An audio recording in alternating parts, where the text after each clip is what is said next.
नमस्कार, मैं हूं राजेंद्र धमीजा। आप देख रहे हैं मेरा कार्यक्रम ज्योतिष और उपाय। इस श्रृंखला की आज प्रस्तुत है 34वीं कड़ी। आज जो मेरे पास में जन्मपत्री है एनालिसिस करने के लिए और उपाय बताने के लिए, उसमें जन्म तिथि है 17/1/1993 और सायंकाल का जन्म है लगभग 8 साढ़े 8 बजे या 9 बजे के आसपास का। और जन्म लग्न है सिंह, दूसरे स्थान में गुरु है, कन्या राशि में, तीसरे स्थान में कोई ग्रह नहीं, चौथे स्थान में चंद्रमा और राहु, वृश्चिक में, पांचवें में बुध, धनु राशि में, छठे स्थान में सूर्य और शनि, मकर में, सातवें में शुक्र, कुंभ में, आठवां नौवां स्थान खाली, 10वें में केतु, वृष में, 11वें में मंगल है, मिथुन राशि में और 12वां स्थान में कोई ग्रह नहीं है, कर्क राशि है। अब ग्रह स्पष्ट भी देख लेते हैं। लगन है 4 डिग्री, सूर्य 3 डिग्री, चंद्रमा 4 डिग्री, मंगल 20 डिग्री, बुध है 29-51 लगभग 30 डिग्री और गुरु है 20 डिग्री, शुक्र 20, शनि 24 और राहु केतु 25 डिग्री। और जो महादशा है वह बुध ग्रह की 10/1/2011 से 10/1/2028 तक 17 साल की महादशा है। वर्तमान में जो चल रही है बुध में राहु। समस्या क्या है जातक की? एक ही विशेष समस्या है, दूसरी समस्या पहली समस्या से जुड़ी हुई है। और जो समस्या है वह यह है कि इस व्यक्ति के पास में कोई भी काम नहीं है। ऐसा क्यों है देखते हैं। लग्नेश सूर्य छठे स्थान में शनि के साथ में है, अपने शत्रु ग्रह के साथ में, शत्रु की राशि में है। शनि सूर्य का पुत्र है परंतु आपस में शत्रुता है।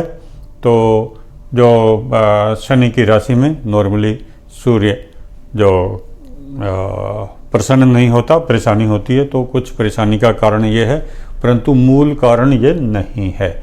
आगे देखते हैं। चंद्रमा है वृश्चिक राशि में, अपनी नीच राशि में। चंद्रमा भाग्य का कारक होता है, यहाँ पर द्वादश स्थान का स्वामी है।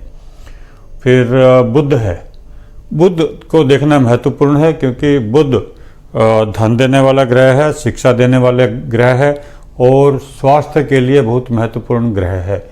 बुध है 29-51 लगभग 30 डिग्री, बिल्कुल अंतिम अवस्था में राशि परिवर्तन की स्थिति में है। तो बुध यहाँ पर सबसे ज़्यादा महत्वपूर्ण ग्रह हो गया क्योंकि आर्थिक स्थिति देखनी है तो भी इसी ग्रह को देखना पड़ेगा और धन देखना है तो भी इसी ग्रह को देखना पड़ेगा। आगे सूर्य और शनि हम चर्चा कर चुके हैं। फिर शुक्र है 7वें स्थान में। शुक्र 7वें स्थान में अच्छी स्थिति में नहीं होता परंतु कोई पाप कर्तृ योग या कोई दूसरा योग नहीं है। और केतु है 10वें स्थान में, अस्थिरता देता है, स्टेबिलिटी नहीं देता। जो भी कोई ऐसा व्यक्ति काम करता है, काम में मन नहीं लगता, बार बार परिवर्तन करने की इच्छा होती है। हालांकि परिवर्तन वह बेहतरी के लिए करता है परंतु परिवर्तन बार बार करना लाभदायक नहीं होता। और फिर मंगल है और मिथुन राशि में 11वें स्थान में, और मंगल है भाग्य स्थान का स्वामी और चौथे स्थान का स्वामी, केंद्र और त्रिकोण स्थान का स्वामी है मंगल, जो मिथुन राशि में 11वें स्थान में, और मंगल की डिग्री है 20, कोई हानिकारक स्थिति नहीं है।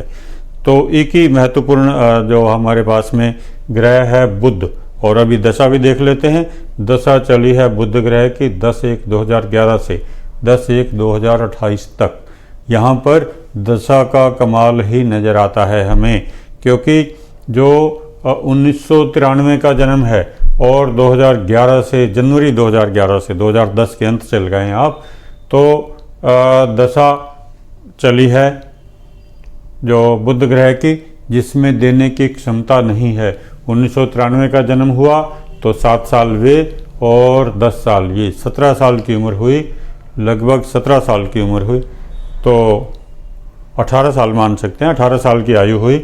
तो जो व्यक्ति की बुध ग्रह की दशा चल गई और 18 से आगे 17 साल गिने 35 साल की आयु तक बुध ग्रह की महादशा चलेगी, जबकि बुध कुछ भी देने की स्थिति में नहीं है, परेशानी होगी, स्वास्थ्य में परेशानी।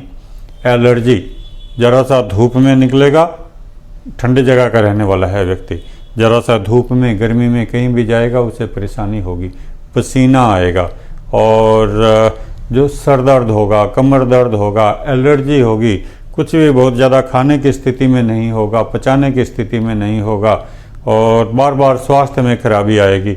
बुध 30 डिग्री का ये सब परेशानियां देता है, हम कई बार बता चुके हैं। इसमें व्यक्ति को जो बुध तेजस्वी लॉकेट धारण करना चाहिए, इसके बारे में आगे बताऊंगा मैं। लेकिन सबसे पहले आप यह समझ लें कि जब काम करने की अवस्था आती है, लगभग 18 साल की आयु से जो व्यक्ति काम के बारे में सोचने लगता है, उस टाइम जो दशा मिली है वह है बुध ग्रह की, जो बिल्कुल अंतिम चरण में है, जो आपको कुछ भी देने की स्थिति में नहीं है। बुध लाभ स्थान का, 11वें स्थान का और धन स्थान का, दूसरे स्थान का स्वामी है, और जो पंचम स्थान में है, लाभ स्थान को देख रहा है, परंतु जब देने की स्थिति में नहीं है, उसके पास कुछ है ही नहीं, जो एकदम वृद्धावस्था का है, तो वो क्या दे सकता है? कुछ भी नहीं दे सकता है। तो ये बराबर परेशानी रहेगी, और किसी भी ग्रह में कोई परेशानी नहीं दिखाई देती। केवल चंद्रमा भाग्य का जो कारक ग्रह है वह अपनी नीच राशि में है, साथ में राहु के साथ में है। राहु और चंद्रमा मानसिक अशांति देते हैं, अस्थिरता देते हैं, निराशा देते हैं, और यहाँ पर चंद्रमा नीच राशि में होने के कारण पहले से ही धोखे की स्थिति में है, जो बहुत अच्छा योग कारक नहीं हो सकता, परंतु जो मानसिक अशांति, निराशा, परेशानी, हर तरीके से नेगेटिविटी वो रहेगी। ऐसे व्यक्ति को कुछ भी कहा जाए कि इस मंत्र का जाप करो, उस मंत्र का जाप करो, ध्यान करो, कुछ भी संभव नहीं है उसके लिए, क्योंकि हमेशा नेगेटिविटी दिमाग के अंदर रहती है। तो ये परेशानी है, बेसिक परेशानी है। फिर काम वाली स्थिति में जो 10वें शुक्र है वह वहाँ से 10वें स्थान में है, लाभदायक स्थिति में है। 10वां स्थान विस्तार का होता है, काम का होता है, परंतु वहाँ पर केतु है, जो अच्छा काम तो करेगा व्यक्ति, परंतु बार बार परिवर्तन की इच्छा होगी, और धन मिलना नहीं है, क्योंकि बुध ग्रह 30 डिग्री। जब तक ये महादशा रहेगी तब तक परेशानी रहेगी। अगर कोई उपाय नहीं किया तो स्मरण शक्ति धीरे धीरे कमजोर होती चली जाएगी, जबकि अभी जो युवा अवस्था है व्यक्ति की, तो भी ये परेशानी होगी। तो कुल मिलाकर स्थिति यह हुई कि सारी स्थितियां ठीक हैं। विवाह का योग देख लेते हैं, और विवाह के लिए खराब स्थिति नहीं है, परंतु शादी नहीं हुई। शादी क्यों नहीं हुई? क्योंकि काम कुछ भी नहीं है, ना काम करने की इच्छा है, ना काम है, ना धन का कोई योग है आने का, ना ही कोई जो परिवार के पास में धन है। जो गुरु है धन स्थान में, जहाँ पर बैठता है वहाँ हानि करता है, कोई बहुत ज़्यादा पैसा नहीं है, और जो पैसा है ऐसे व्यक्ति के पास में, वह जहाँ भी जरूरत होती है या नहीं होती है वो खर्च कर देता है। वाहवाही मिलती है कि हाँ, गरीब होते हुए भी अच्छा जो कल्याण का काम किया और दान धर्म किया, परंतु अपनी स्थिति कितनी खराब है यह तो वही समझ सकता है। तो दृष्टि केतु की है धन स्थान पर, और मंगल की दृष्टि भी है,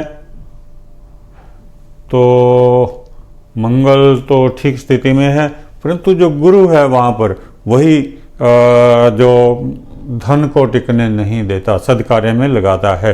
तो चलिए, हमने ये देख लिया कि विवाह संभव है, परेशानी नहीं है, परंतु जो व्यक्ति की आर्थिक स्थिति इतनी अच्छी नहीं है कि वह विवाह कर सके। विवाह के बाद में जो पत्नी की जिम्मेदारी बढ़ती है, आगे बच्चों की जिम्मेदारी बढ़ती है, तो उसके लिए काम होना, धन होना बहुत ज़रूरी है व्यक्ति के पास में, तो वह स्थिति खराब है। तो कुल मिलाकर और कोई भी परेशानी नहीं है। शिक्षा का अब देख सकते हैं, यहाँ पर जो बुध दूसरे स्थान का स्वामी है, तो यहाँ पर हम प्राइमरी एजुकेशन देखते हैं। तो प्राइमरी एजुकेशन में भी ऐसे व्यक्ति को परेशानी रही। उसके बाद में जो किसी तरीके से उसने जो अपना हायर एजुकेशन पूरी की, और वह भी बिल्कुल कम नंबरों से, क्योंकि 29 डिग्री का 29-51 डिग्री पर बुध है, तो बहुत ज़्यादा स्मरण शक्ति तेज नहीं है, कोई भाग्य वृद्धि नहीं है, कोई वैसा नहीं है। 3rd क्लास में अगर कोई व्यक्ति पास कर भी लेता है 12वीं क्लास, तो उससे आगे कुछ भी मिलने वाला नहीं है। वह क्या काम करेगा, कहीं भी आगे एडमिशन नहीं मिलेगा और आगे उसका पढ़ाई का योग भी नहीं है, क्योंकि चौथे स्थान में नीच का चंद्रमा और राहु भ्रमित करने वाली स्थिति में चला गया। वहाँ से चौथे स्थान का स्वामी अष्टम में है, तो वह भी रुकावट देता है। अष्टम स्थान में जो कोई भी ग्रह होता है, मान लीजिए लगन से अष्टम में है, वह भी रुकावट देता है, और अपने स्थान से अष्टम में है, वह भी रुकावट देता है। तो जो एक ग्रेजुएशन की शिक्षा है वह रुकावट की स्थिति में है, नहीं कर सकता ऐसा व्यक्ति, और करेगा अभी तो बहुत बाद में करेगा, जब उसकी बुध की महादशा समाप्त होगी, कुछ न कुछ मिलने का योग होगा। अभी तो कोई उसकी हेल्प करना चाहे तो भी परेशानी है। ऐसे व्यक्ति को उपाय कर लेना चाहिए ताकि उसे कहीं भी बाहरी मदद मिल जाए, वह स्वयं कुछ कर सके। तो जो उपाय क्या करना चाहिए देखते हैं। सिंह लगन है, लग्नेश को बल मिले तो लाभदायक है, और जो रतन अगर धारण करना है तो माणिक, पुखराज और मूंगा, इनमें से कोई भी धारण कर सकता है। परंतु जब तक बुध ग्रह का उपाय नहीं करेगा किसी भी रतन से फायदा नहीं मिलेगा। इसके लिए बुधवार को दान दक्षिणा, छोटे बच्चों को हरे रंग के खिलौने बांटें। जब भी नवरात्रे आए तब भी छोटे बच्चों को कुछ न कुछ स्टेशनरी या ऐसा कोई सामान बांटें।